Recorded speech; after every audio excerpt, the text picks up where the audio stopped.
अब हम देखते हैं बाइनोमियल एक्सपेंशन में कोई भी जनरल टर्म कैसे निकालते हैं। तो in the binomial expansion for a plus b की n पावर, अभी तक आपने अगर a प्लस बी की n पावर का फॉर्मूला मीन्स के बाइनोमियल थ्योरम को याद नहीं किया है तो आप याद कर लीजिए। उसमें भी एक सिंपल सी पैटर्न ही है कि a प्लस बी की n पावर है तो पहला टर्म क्या आएगा, मीन्स के उसमें जो बाइनोमियल कोफिशिएंट होगा वो किस प्रकार से दिखेगा कि nc0, उसके बाद वाले टर्म में nc1 और लास्ट तक जाते जाते ncn हो जाएगा। और एक ही फर्स्ट टर्म में एक ही n पावर आएगी, उसके बाद वाले टर्म में एक ही n माइनस 1 पावर आएगी, उसके बाद में एक एक पावर डिक्रीज करते जाना है एक ही, और लास्ट में एक ही 0 पावर हो जाएगी।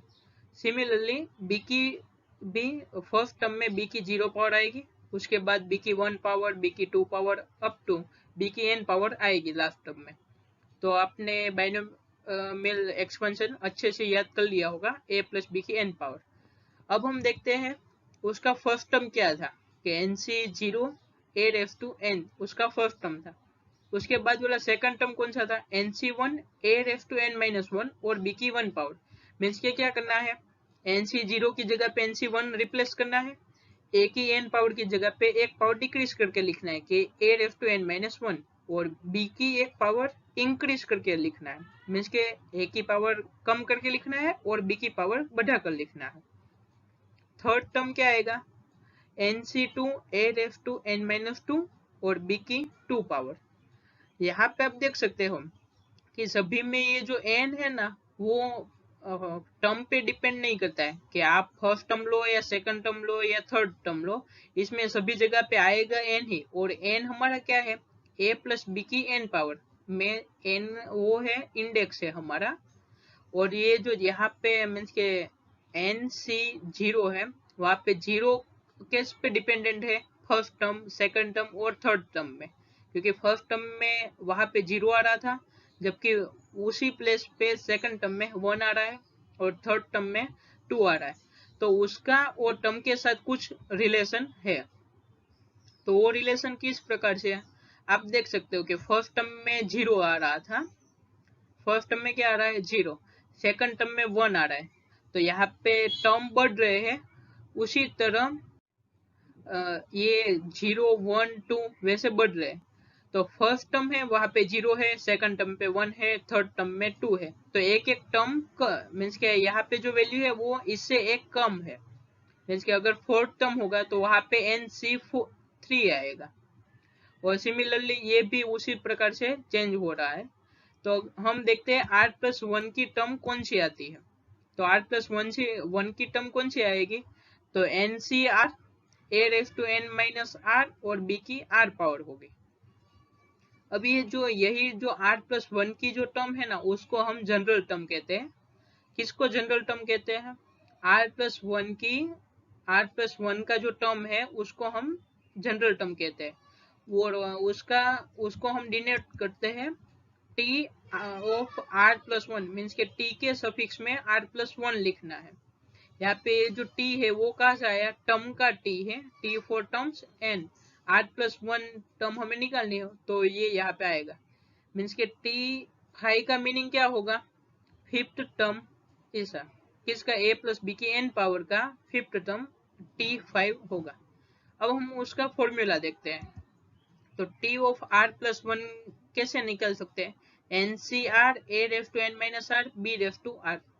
अब ये r प्लस 1 टर्म की जरूरत हमें क्यों पड़ती है, कोई कोई बार ऐसी सिचुएशन आती है कि हम कोई सोल्व कर रहे हैं या फिर इवेल्युएट कर रहे हैं, तो लास्ट टर्म में हमें पूरा एक्सपेंशन करने की जरूरत नहीं है, हमें उसमें से कुछ 5 नंबर का या 4 नंबर का टर्म ही चाहिए कोई भी एक्सपेंशन में, तो हम ये t ऑफ r प्लस 1 के फॉर्मूला की मदद से आसानी से निकाल सकते हैं। मीन्स कि अगर t ऑफ 5 चाहिए हमें तो r इक्वल टू 4 लिख देना है, मीन्स के r प्लस 1 इक्वल टू 5 करना है, तो r की वैल्यू क्या आएगी, 5 माइनस 1 इज इक्वल टू 4 आ जाएगी। तो t ऑफ 4 हमें t ऑफ 4 प्लस 1 निकालोगे तो r क्या होगा 4। अब हम बात करते हैं मिडिल टर्म। मिडिल टर्म का मीनिंग क्या होता है कि मान लो कि 5 स्टूडेंट लाइन में बैठे हैं, तो उसमें से जो बीच वाला स्टूडेंट होगा, मीन्स के 5 स्टूडेंट है तो 2 इस साइड के निकाल दो और 2 इस साइड के निकाल दो, तो बीच वाला जो थर्ड नंबर का स्टूडेंट बनता है तो वो उसके मिडिल में बैठा हुआ है, ऐसा हम कह सकते हैं। तो अगर इस प्रकार से जो बीच में जो स्टूडेंट मिलता है उसको हम मिडिल स्टूडेंट, और यहाँ पे टर्म की बात है तो उसको मिडिल टर्म कहा जाएगा। अब देखो कि मान लो कि 6 स्टूडेंट बैठे हैं टोटल, तो उसमें से मिडिल किसको कहेंगे वो नहीं कह सकते, क्योंकि 1 2 3 3 इस साइड के निकाल दो और 4 5 6 3 स्टूडेंट इस साइड के निकाल दो, तो बीच में कोई भी स्टूडेंट नहीं आएगा। लेकिन मिडिल स्टूडेंट की बात बताना ही वो हमें कि मिडिल में कौन से है, तो हम third number and fourth number दोनों को हम मिडिल के स्टूडेंट कहते हैं कि ये दोनों मिडिल में है, क्योंकि ये दोनों के right hand side left hand side पे 2 है और राइट हैंड साइड पे भी 2 है। इसी प्रकार से हम यहाँ पर भी देखते हैं। तो सबसे पहले हम एन इवन है, मीन्स के जो बैठने वाले स्टूडेंट आएंगे, नहीं उसके पहले ये देख लेते हैं। यहाँ पे अगर मान लो कि एन इवन है तो a प्लस बी की n पावर है, उसके एक्सपेंशन में टर्म कितने आते हैं, n+1 टर्म आते हैं। अगर n इवन है तो n+1 क्या होगा, ओड होगा। उसको इस प्रकार से आप समझ सकते हो कि मान लो कि n इवन नंबर है तो मान लो कि 4 इवन नंबर में आता है, तो मान लो कि n इक्वल टू 4 है, तो उसके बाद वाला टर्म मीन्स के फिर 4 के बाद 5 आता है, 4+1 इज इक्वल टू 5 है, तो ये 5 ओड नंबर है। अब बात करो कि 100 है, 100 इवन नंबर है, 100+1 करोगे तो क्या आएगा, 101, तो वो क्या है, एक ओड नंबर है। तो अगर इवन नंबर है उसके बाद वाला जो नंबर आएगा वो क्या होगा, ओड होगा। और आपकी जानकारी के लिए बता दूं कि अगर n इवन है तो उसके आगे और पीछे वाला जो भी नंबर होगा ना वो दोनों नंबर ओड हो गए। ठीक है। अब तो इसमें हम मिडिल वाले टर्म की बात कर सकते हैं, क्योंकि n+1 ओड नंबर है। हमें एक्सपेंशन में देखना कहाँ पे है, मिडिल टर्म और ये क्यों, वो हमें देखना है उसके एक्सपेंशन में। तो एक्सपेंशन में टोटल टर्म कितने हैं, n+1 टर्म, और जो एड ओड नंबर है, तो ओड नंबर के जब स्टूडेंट बिठाए थे हमने कि 5 स्टूडेंट बिठाए, तो हम बीच के स्टूडेंट की बात कर सकते हैं। तो यहाँ पर भी n+1 ओड नंबर है, तो टोटल n+1 एक्सपेंशन में टर्म है। टर्म ऑफ एक्सपेंशन कितने हुए, n+1 है, तो उसमें हम बीच वाले मिडिल टर्म की बात कर सकते हैं। तो उसका जो मिडिल टर्म होगा वो कौन सा होगा, n+1+1/2, मीन्स के देखने जाओ तो क्या होगा, n/2+1। यहाँ पे हमने मान लो कि ये 1, ये 2, ये 3, ये 4 एंड 5 स्टूडेंट बिठाए, तो इसमें जो मिडिल वाला स्टूडेंट होगा वो कौन सा होगा, ये वाला स्टूडेंट उसका मिडिल में है, ऐसा हम कहते हैं।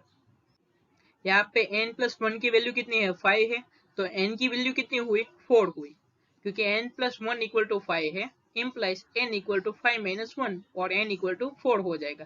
तो यहाँ पे हम ये वाला जो फॉर्मूला है वहां पे हम लिखते हैं, तो क्या आएगा, n की वैल्यू 4 है, तो 4/2 इज इक्वल टू 2, 2+1, तो थर्ड टर्म आया जो उसके मिडिल में है। तो यहाँ पे हमने देखा था कि प्रैक्टिकली कि मिडिल में कौन सा आता है, थर्ड नंबर का, और बाय फॉर्मूला से भी कौन सा आया, थर्ड नंबर का।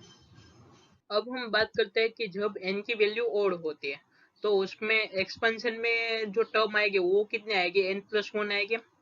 और मैंने बताया कि n ओड है तो n+1 क्या होगा, इवन। उसको आप इस प्रकार से समझ सकते हो कि मान लो कि 5 ओड नंबर है, तो 5+1 इक्वल टू 6 होगा, और 6 कैसा है, इवन नंबर है, तो कोई भी ओड नंबर होगा उसके आगे पीछे के जो भी नंबर होंगे वो दोनों इवन नंबर होंगे। अब हम बात करते हैं मिडिल टर्म की।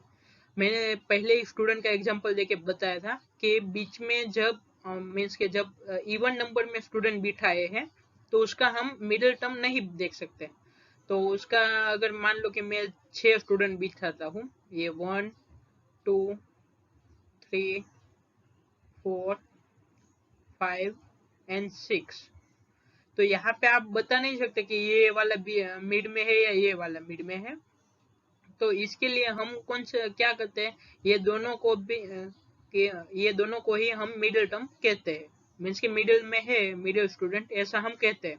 तो यहाँ पे n+1 इवन नंबर है, तो उसके लिए हम क्या करेंगे, मिडिल टर्म का ये वाला फॉर्मूला है, आप डिस्प्ले पे देख सकते हो कि n+1/2 और n+1/2+1, मीन्स के यहाँ से फर्स्ट वाले फॉर्मूला से अगर थर्ड टर्म आ रहा है तो सेकंड वाले फॉर्मूले से उसके बाद वाला मीन्स के फोर्थ टर्म आएगा। आपको ये वाला जो यहाँ पे जो दिया है कुछ फंक्शन जैसा, उसको इवेल्युएट करने की जरूरत नहीं है। अब देखते हैं कि n+1 यहाँ पे इवन है, तो यहाँ पे कितने हमारे पास है, n+1 की वैल्यू कितनी है, 6 है। तो यहाँ पे डायरेक्ट ही हम n+1 इक्वल टू 6 रख देते हैं। तो 6/2 क्या आएगा, थर्ड। मीन्स कि यहाँ से हमें मिल रहा है कि ये थर्ड टर्म, और यहाँ से हमें मिल रहा है ये वाला फोर्थ टर्म। तो अगर n ओड नंबर है तो याद रखना कि बीच में 2 मिडल टर्म आएगी, क्योंकि हम बात करते हैं एक्सपेंशन में, और एक्सपेंशन में टोटल n+1 टर्म हो जाते हैं। बहुत सारे बच्चे यहाँ पे गलती करते हैं कि n तो ओड है हमारा, तो उसमें एक ही बीच वाला टर्म मिल जाना चाहिए, लेकिन हम बात कर रहे हैं n के ऊपर नहीं, जो टर्म ऑफ एक्सपेंशन है वो कितने हैं, n+1 हो जाते हैं। अगर n ओड नंबर है तो n+1 इवन हो जाता है, और अगर n इवन नंबर है तो n+1 ओड हो जाता है। तो वो आप ध्यान रखना। अब हम बात करते हैं मिडिल टर्म फॉर कुछ स्पेशल टाइप के एक्सपेंशन है उसका जो मिडिल टर्म आएगा वो भी कुछ स्पेशल टाइप का आपको दिखेगा। यहाँ पे हम देख सकते हैं कि a+1/a का 2n पावर लिया है, मीन्स के a+1/a का 2n पावर का एक्सपेंशन हम करते हैं। उसमें टोटल पावर कितने हैं, मीन्स के इंडेक्स कितना है, 2n है। तो उसमें जो नंबर ऑफ टर्म आएंगे उसके एक्सपेंशन में वो कितने हो गए, 2n+1 जितने हो गए। अब 2n इवन नंबर है तो 2n+1 क्या होगा, ओड नंबर होगा। और यहाँ पे आप देखो इसकी जो एक्सपेंशन में जो टर्म है, मीन्स के a+1/a है, अगर a एंड 1/a का आप मल्टीप्लाई करो तो वो क्या आता है, =1 आता है। तो यहाँ पे आप अगर आपको ऐसा कोई भी दिया गया है एक्सपेंशन कि ये first term and second term ये दोनों का मल्टीप्लाई 1 होता है, तब आपको इस प्रकार से उसका इवेल्युएट कर सकते हो। यहाँ पे एक चीज याद रखना कि ये जो डिनोमिनेटर में a आ रहा है उसकी वजह से आप a की वैल्यू 0 नहीं ले सकते। अगर आप ने 0 लिया तो 1/a इनडिफाइंड टर्म हो जाता है, इसलिए आप a की वैल्यू 0 नहीं ले सकते। अब इसका जो मिडिल टर्म होगा वो किस प्रकार से होगा, पहले तो बात आती है कि ओड मीन्स के उसके एक्सपेंशन में ओड नंबर है, ये इवन नंबर है। तो यहाँ पे 2n+1 = ओड नंबर है, तो उसका जो फॉर्मूला आएगा वो जो पहले वाला एक मिडिल टर्म मिलता था उसकी बेसिस पे आएगा। तो यहाँ पे क्या है, 2n+1+1/2 उसका मिडिल टर्म आएगा। उसको हम लिख सकते हैं 2n+2 होगा, और वो दोनों में से 2 कॉमन निकाल दो तो क्या आएगा, n+1 टर्म आपको मिलेगा। a+1/a की 2n पावर है, उसका मिडिल टर्म कौन सा होगा, n+1 टर्म। और उसको आप अगर आपने देखा था कि t ऑफ n+1 निकलना हो, मीन्स के n+1 टर्म वो कौन सा था, वो फॉर्मूला की मदद से आप निकाल सकते हो। तो ये वाला फॉर्मूला आएगा कौन सा, 2n cn और 1/a की 2n - n पावर, मीन्स के 2n में से n जाएगा तो कितना, n आएगा। और वो हम इवेल्युएट करें तो ये दोनों में a की n पावर और 1/a की n पावर होगी, तो ये दोनों कैंसिल हो जाएगी ये दोनों। तो बचेगा क्या, सिर्फ इतना ही कि 2n cn। और आप यहाँ पे देखो तो ये a और b की वैल्यू पे डिपेंडेंट नहीं है। तो अगर मान लो कि a और 1/a हमारा वेरिएबल भी होता तो भी यहाँ पे a और b की कोई भी वैल्यू के लिए यहाँ पे फर्क नहीं पड़ेगा, मीन्स के ये कौन सी हमारी कांस्टेंट वैल्यू हो गई, मीन्स के 2n cn है वो हमारा ऑलवेज कांस्टेंट ही मिलेगा। अगर आप यहाँ पे देखो कि a+1/a की अगर कोई दूसरी पावर निकलने जाओ तो मे बी वो कांस्टेंट ना भी आए। ऐसा नहीं है कि हर बार कांस्टेंट नहीं आएगी। अगर आप a और b 1/a की वैल्यू a की वैल्यू ही कांस्टेंट लेते हो तो 1/a भी कांस्टेंट आएगा, और कांस्टेंट का मल्टीप्लिकेशन और एडिशन सभी कांस्टेंट ही होते हैं तो कांस्टेंट आएगा। लेकिन अगर आप a वेरिएबल लेते हो, मीन्स के x+1/x का एक्सपेंशन करोगे तो उसमें सभी टर्म में x या फिर 1/x वाली टर्म तो आएगी, लेकिन ये जो n+1 टर्म होगी उसमें x या फिर 1/x वाली टर्म नहीं आएगी। तो आप उसको जो कांस्टेंट टर्म होगी वो कह सकते हो कि कांस्टेंट टर्म कौन सी होगी, n+1 की टर्म। तो वो यहाँ से आप इजीली फाइंड कर सकते हो, और उसकी वैल्यू होगी 2nCn जितनी। Thanks for watching. अगर मेरी तरह मेरे साथ मैथ्स पढ़ना चाहते हो तो please like, share and subscribe करें, ताकि अपने दोस्तों भी हमारी तरह मैथ्स पढ़ सके, इन मैथ्स को एंजॉय करते करते। अभी तक हमने देखा कि किसी भी एक्सपेंशन में जनरल टर्म निकालना हो तो उसका फॉर्मूला था TR+1 NCR A⁻n−r into B⁻r। अब हम बात करते हैं मिडल टर्म की। मिडल टर्म ने हमने दो पार्ट किए थे कि अगर n की n इवन है तो उसके लिए एक मिडल टर्म मिलेगा, और उसकी वैल्यू होगी n/2 प्लस 1 टर्म, मीन्स के जो n/2 प्लस 1 टर्म होगा वो उसका मिडिल में होगा। अब हम बात करते हैं कि अगर n ओड है तो उसके लिए टोटल दो मिडिल टर्म मिलेंगे। कौन कौन से? n+1/2 term and n+1/2 plus 1 term. अब हम बात करते हैं कुछ स्पेशल टाइप के फॉर्म में मिडिल टर्म। वो ये एक एक्सपेंशन है a इन +1/a⁴n। इसमें जो ये a प्लस 1/a है वो दोनों का मल्टीप्लीकेशन 1 होता है। उसके लिए मिडिल टर्म होगा n+1 टर्म, और वो वैल्यू होगी 2nCn, और ये कांस्टेंट मिलता है।